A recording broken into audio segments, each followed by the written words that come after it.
Di tengah pertempuran, Endu yang telah menjelma menjadi seekor merpati putih justru sedang berada di rimbunan semak. Tubuhnya terbang dari satu semak ke semak yang lain. Sudah dari tadi dia mencoba mencari tanaman itu, namun belum juga ketemu.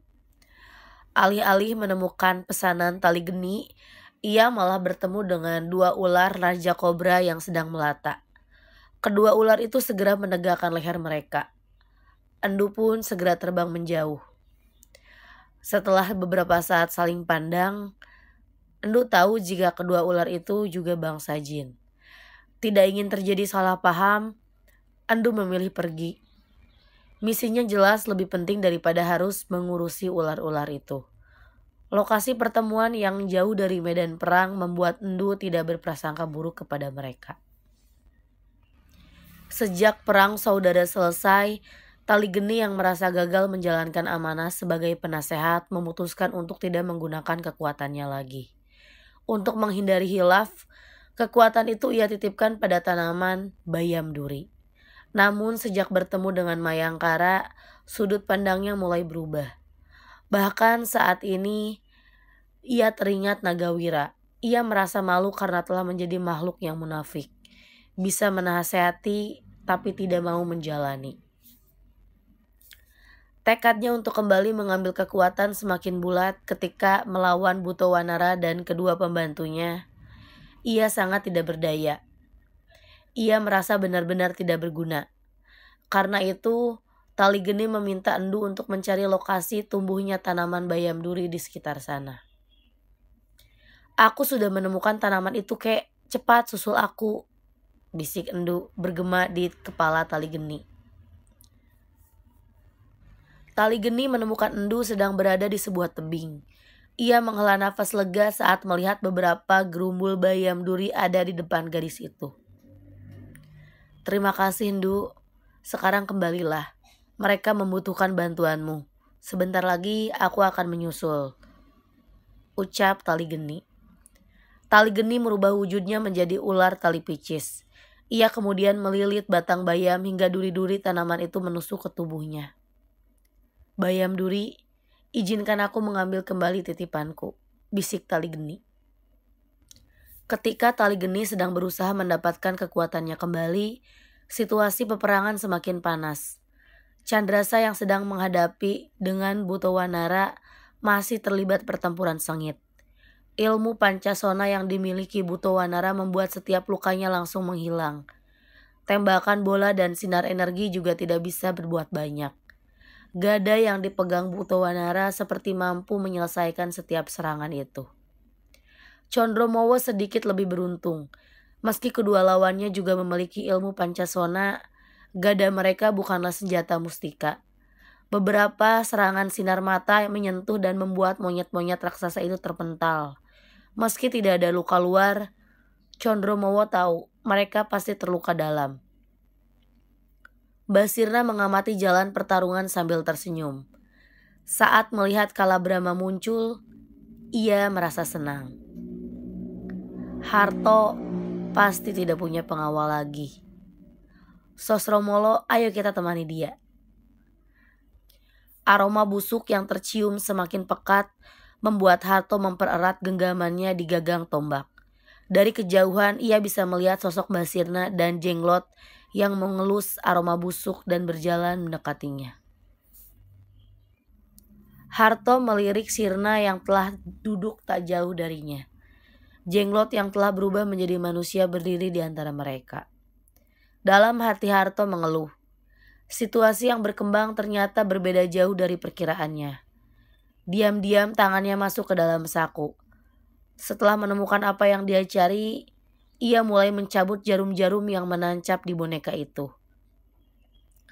Kalabrama yang sedang berhadapan dengan Jenglot Basirna bertempur dengan sangat hati-hati. Ia tidak ingin mengalami nasib yang sama seperti kedua saudaranya. Sengaja ia memilih menggunakan serangan jarak jauh sambil sesekali melakukan tikaman dengan keris yang dibawanya. Tidak seperti dua Jenglot yang melawan Jin Nusa Karang, membiarkan tubuhnya dihajar oleh senjata. Kali ini Kalabrama melihat Jenglot yang dihadapinya lebih memilih menghindar tusukan keris. Hal ini membuat semangat penguasa kawah itu bertambah. Tanduk Gundala Wereng benar-benar ampuh dan Jenglot pun tidak mau bersentuhan langsung dengannya.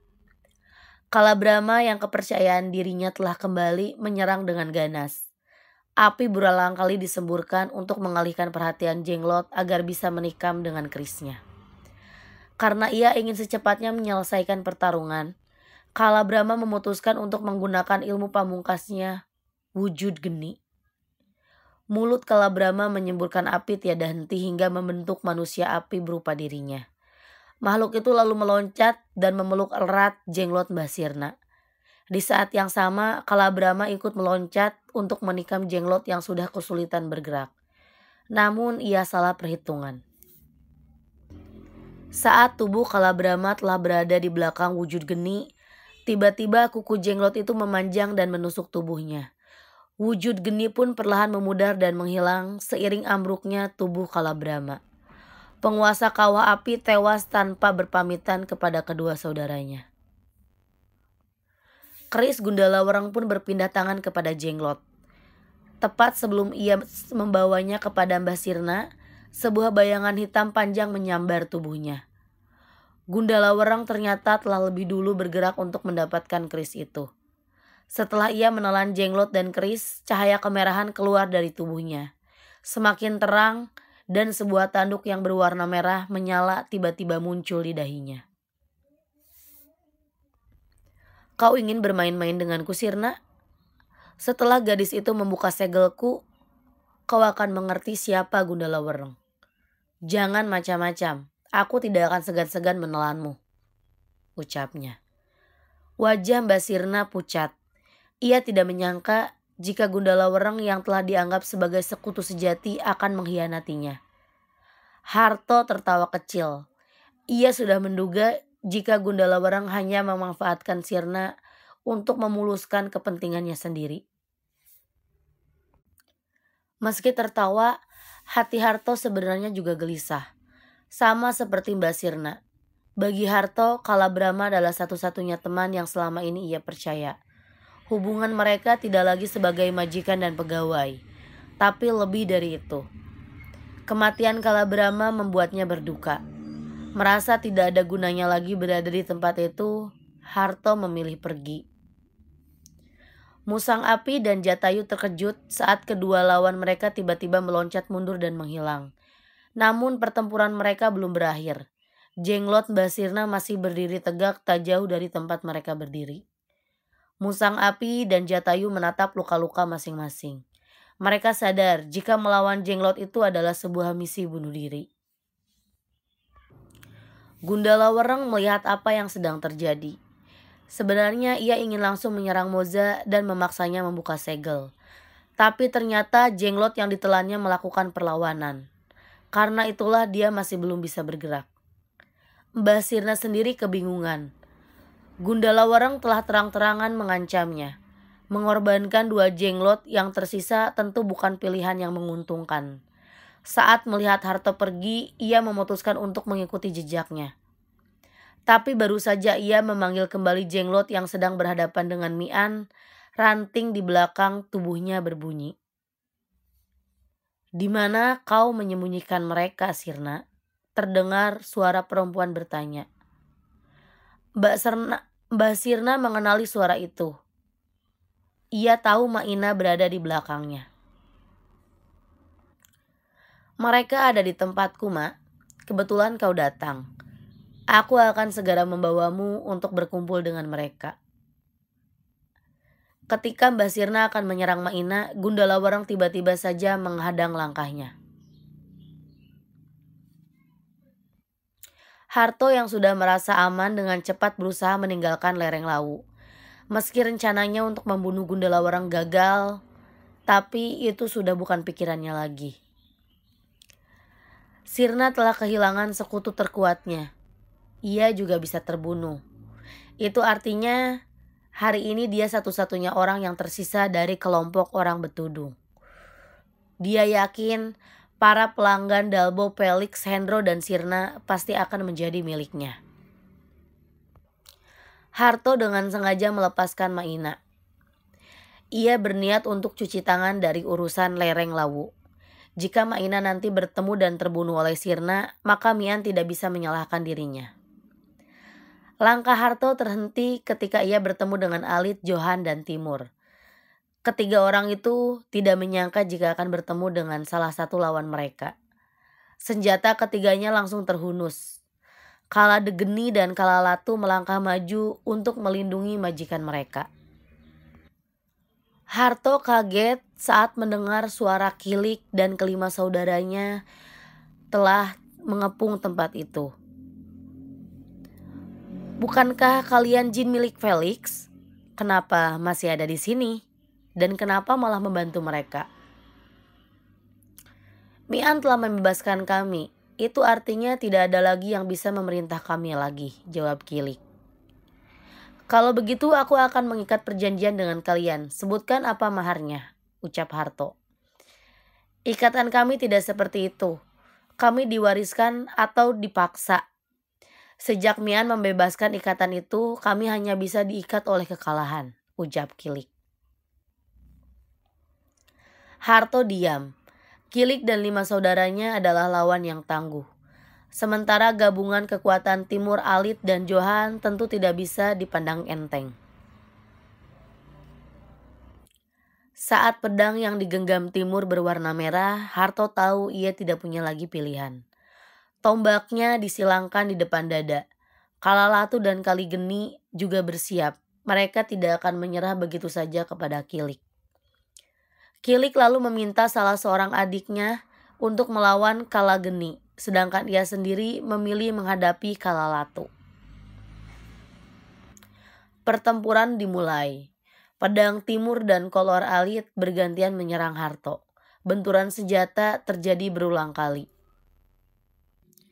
Pertarungan Kilik dan Kala Latu juga tidak kalah sengitnya. Sama-sama pengguna ilmu api, pemenang akan ditentukan oleh mereka yang bisa lebih dulu menghanguskan tubuh lawannya.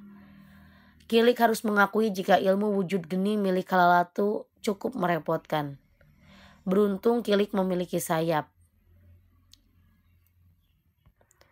Harto yang putus asa menyerang dengan membabi buta. Kemenangan tidak lagi jadi prioritas. Ia hanya ingin membunuh lawan sebanyak mungkin untuk menemani kematiannya. Hal ini menguntungkan Timur dan juga Alit.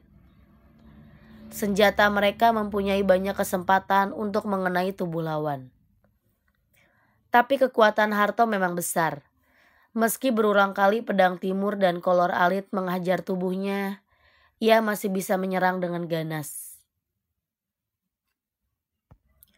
Tiba-tiba Harto meloncat mundur. Ujung tombaknya menyentuh tangan. Asap putih tipis terlihat keluar dari seluruh tubuhnya. Mata tombak pun berwarna jingga seperti besi yang dibakar di dalam tungku. Anehnya, hawa di tempat itu justru menjadi semakin dingin. Alit memusatkan kekuatannya. Tali kolor yang digenggamnya mulai mengeluarkan energi berwarna putih kekuningan. Dari kejauhan, Alit terlihat seperti memegang petir. Timur juga melakukan hal yang sama. Warna pedangnya semakin memerah. Saat Harto menerjang maju, Alit dan Timur ikut menerjang. Suara ledakan terjadi saat tiga kekuatan bertemu. Tubuh Alit dan Timur terpental jatuh bergulingan. Harto sendiri diam tidak bergerak di tempat. Kala Latu, Kali Geni, Kilik, dan saudaranya menghentikan pertarungan. Mereka mencari tahu apa yang terjadi. Semua diam di tempat kecuali Johan yang segera berlari untuk memeriksa kedua temannya.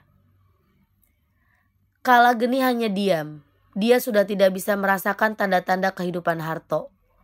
Tanpa tuan, perjanjian mengikat mereka telah batal dengan sendirinya. Kala Latu dan Kali Geni pun menghilang. Kilik lalu menghampiri Johan yang sedang berusaha menolong Timur dan juga Alit.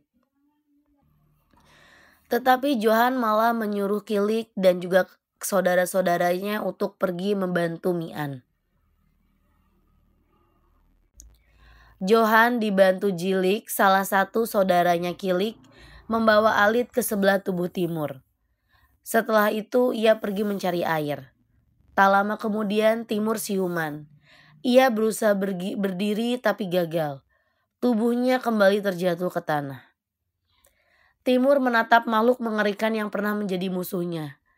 Berbagai pertanyaan masuk di kepalanya. "Mengapa kalian membantu kami?" tanya Timur. "Kami berhutang budi pada Mian. Inilah cara kami membalasnya." "Hutang budi bagaimana bisa?" tanya Timur. Lalu Kilik menceritakan pertempuran yang terjadi di rumah Felix. Setelah mendengarnya, Timur mulai bisa memahami apa yang terjadi. Kilik tiba-tiba menegakkan tubuh dan bersikap waspada.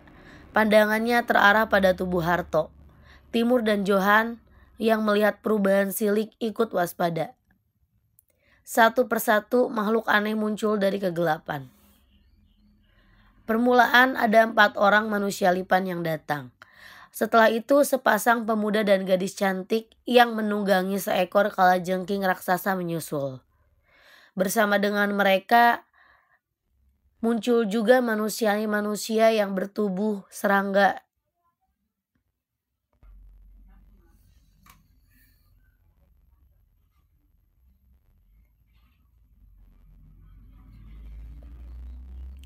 Setelah mengucapkan itu, tali geni langsung berubah menjadi naga api. Tanduknya terletak di antara hidung dan mata seperti cula badak. Butowanara tidak menyangka jika tali geni akan kembali melawannya. Besar api yang menyelimuti tubuh tali geni membuatnya lebih berhati-hati. Butowanara langsung mengayunkan gadanya. Serangan itu dengan mudah bisa dihindari oleh tali geni. Bahkan sambil menghindar ia sempat melayangkan serangan balasan dengan ekornya. Tubuh Butowanara terdorong mundur saat terhantam sabetan ekor. Dua pengawal Butowanara semakin terdesak ketika Candrasa datang membantu Condromowo. Meski luka-luka luar mereka cepat sembuh, tapi tidak dengan luka dalam. Ilmu pancasona mereka tidak seperti Butowanara. Dihantam berulang kali bola energi, kedua monyet itu akhirnya harus menyerah. Saat 4 sinar putih kebiruan keluar dari mata Candrasa dan Condromowo menghanguskan dada mereka.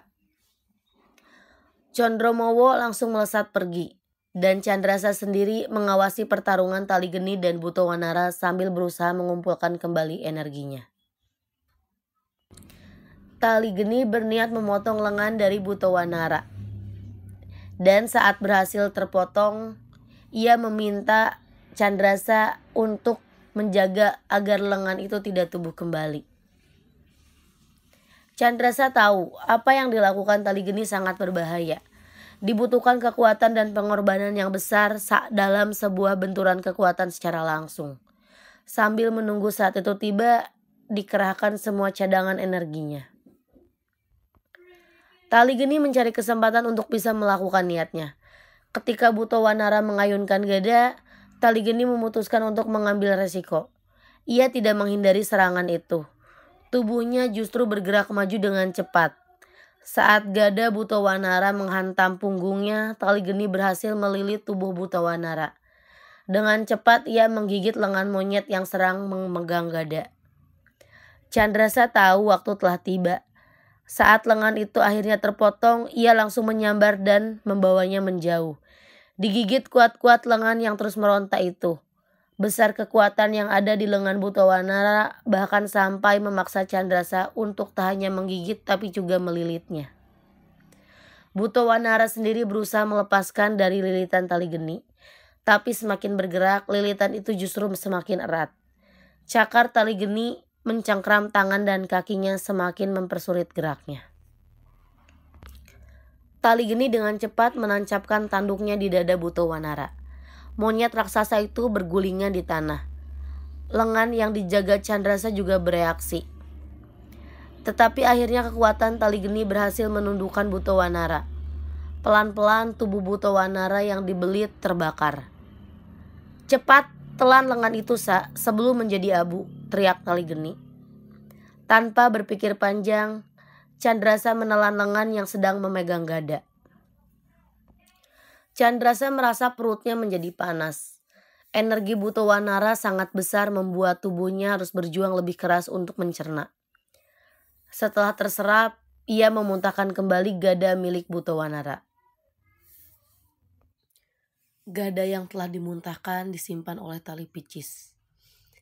Medan pertempuran berangsur sepi. Para jin monyet alas Ngawi sudah menghilang setelah Butowanara mati. Monyet-monyet yang masih berada di sana adalah anak buah dari Wanara Gimbal. Jumlah mereka tidak banyak.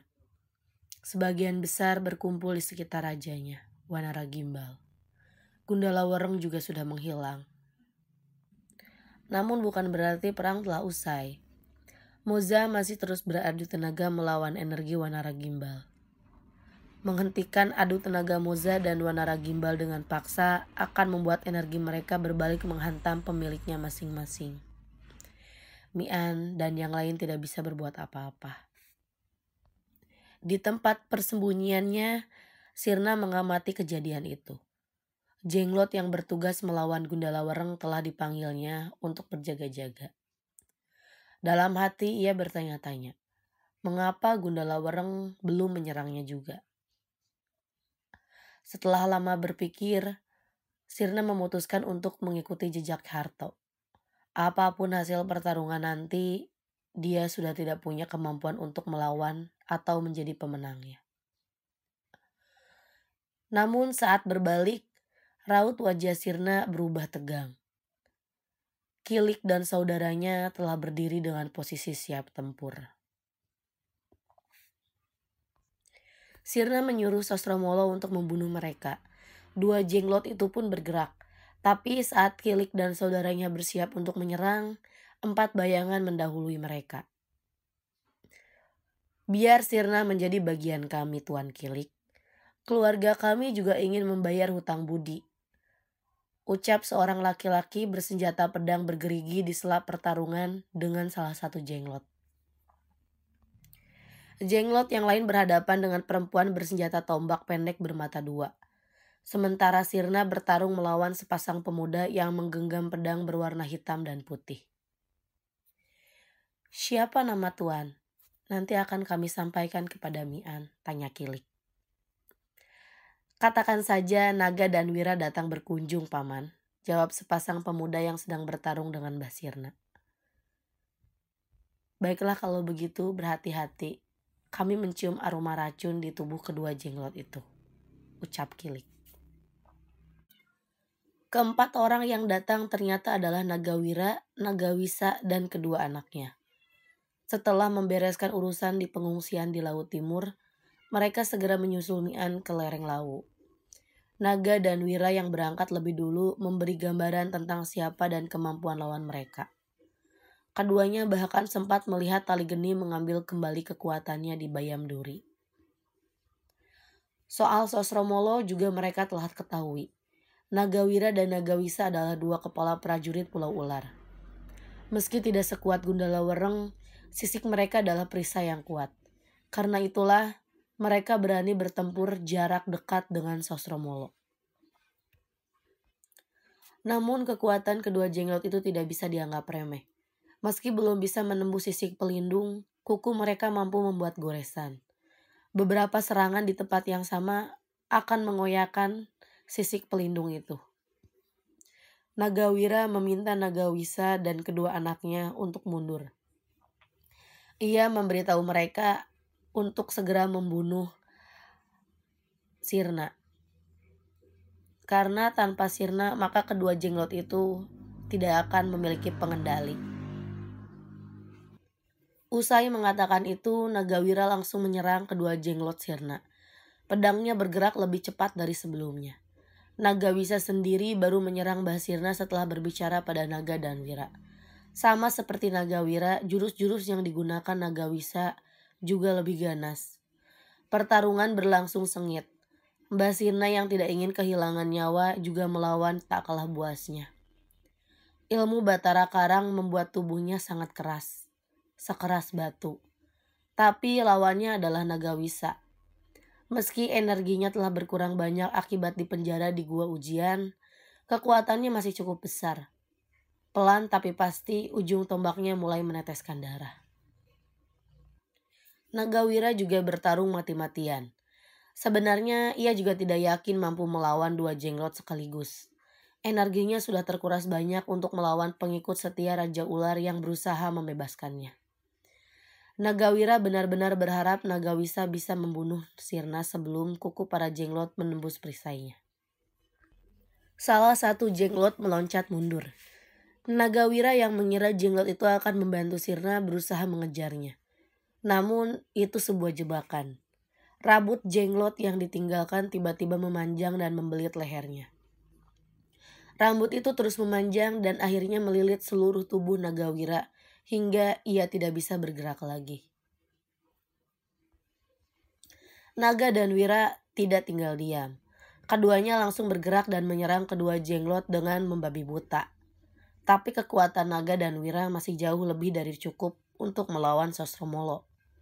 Pedang mereka seolah memukul tembok besi. Serangan Nagawisa semakin menggila. Kekhawatirannya atas nasib Nagawira dan kedua anaknya membuat ia lupa pada keselamatannya sendiri. Hal itu dimanfaatkan oleh Sirna. Saat pertahanan Nagawisa terbuka, ia berhasil menyerang kepalanya yang dipenuhi dengan cincin permata batu Sarira ke tubuh Nagawisa. Perempuan itu pun terdorong mundur dan terjatuh sambil memuntahkan darah. Mbah Sirna mengambil tombak Nagawisa yang terjatuh dan berjalan mendekati pemiliknya. Nagawisa hanya bisa menatap pasrah saat Mbah Sirna mengangkat kedua tombaknya ke atas. Pemandangan lalu dialihkan pada Nagawira dan kedua anaknya yang sedang bertarung. Ia ingin menikmati saat-saat terakhir dengan melihat kegagahan keluarganya. Ayo kita bertaruh, Sirna. Pedangku atau tombak itu yang akan lebih cepat membunuh.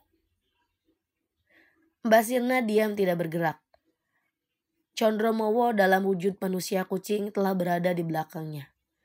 Sebilah pedang menempel di lehernya menunjukkan Condromowo tidak bermain-main dengan ucapannya. Nagawisa tersenyum ketika Nagawira dan kedua anaknya datang menghampiri. Ia tidak khawatir lagi dengan nasib keluarganya. Ia yakin Candrasa dan Tali Geni pasti mampu mengalahkan kedua jenglot Mbah Sirna. Mbah Sirna bisa merasakan hawa panas yang keluar dari pedang Condromowo. Kehadirannya bersama Candrasa dan Tali Geni yang sekarang sedang bertarung dengan Sosromolo adalah sebuah bencana. Perintahkan kedua jenglot itu untuk berhenti bertarung, Sirna. Kau tahu kemampuan Candrasa dan Tali Geni. Cepat atau lambat, mereka akan membunuhnya. Selain pedang Condromowo, di depannya juga ada Nagawira dan kedua anaknya berdiri dengan senjata terhunus. Mata mereka menyala penuh amarah. Sementara dua jenglot belum juga terlihat mampu mendesak Candrasa dan Tali Geni. Di saat ia akan memerintahkan Sosromolo untuk menyerang, tiba-tiba terdengar suara ledakan.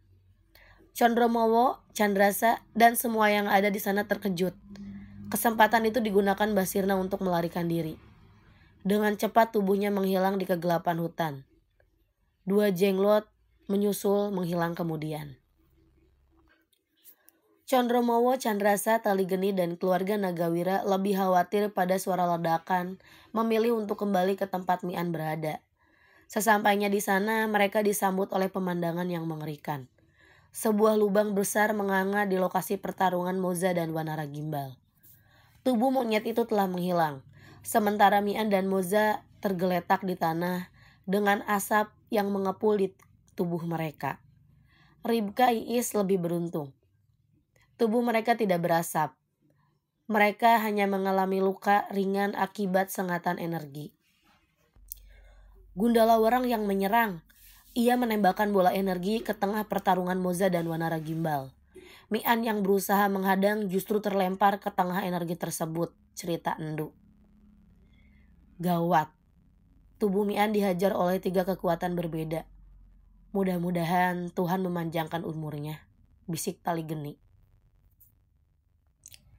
Melihat wajah Candrasa dan Condromowo yang murung, Jantung Tali Geni berdebar semakin cepat. Kekhawatirannya menjadi kenyataan. Benturan energi Moza, Wanara Gimbal, dan juga Gendala Wereng tak mampu ditahan oleh kekuatan. Darah yang keluar dari seluruh lubang yang ada pada tubuh Mian adalah tanda jika seluruh organ di dalamnya terluka parah. Condromowo lalu mengeluarkan mustika Wijaya Kusuma dan meletakkannya di tanah. Ia bingung akan digunakan mustika itu untuk menyelamatkan Mian atau menyelamatkan Moza. Tali Geni dan Condromowo segera menuju tempat Moza terbaring. Nagawisa hanya menggelengkan kepala saat Tali Geni menatapnya. Meski tidak separah Mian, luka logam Moza juga mengkhawatirkan. Condromowo lalu mengeluarkan kantong macan dari kotak. Kemudian disobeknya kantong itu. Sebuah benda berkilau ada di dalamnya segera dimasukkan ke mulut Moza. Semua menjauh saat tubuh Moza tiba-tiba diselimuti cahaya. Kilik yang datang bersama saudaranya turun di samping Candrasa. Tubuh ketiganya terluka di banyak tempat. Tidak lama kemudian Jatayu dan Musang Api juga ikut muncul. Kondisi mereka juga tidak jauh berbeda dengan Kilik. Ular itu memang hebat. Kami kesulitan untuk menangkapnya, bisik Kilik. Apalagi Maina juga ada di tangannya, Musang Api ikut berbicara. Di mana adikmu, Kilik? Bukankah kalian tadi berempat? Kenapa sekarang hanya bertiga? Ular itu menelan salah satu adikku, Tuan Nagawira. Tampaknya aku harus lebih lama tinggal di tempat ini untuk menagih hutang kepada Gundala Wereng, ucap Kilik. Candrasa hanya terdiam. Melihat tubuh Moja yang diselimuti cahaya, ia tahu mustika Wijaya Kusuma telah digunakan. Itu artinya Mianlah yang harus bernasib sial. Tanpa sadar air matanya menetes. Aku pasti akan mencarimu, Wereng. Jika bukan kau yang mati, maka aku yang pasti mati, ucap Candrasa.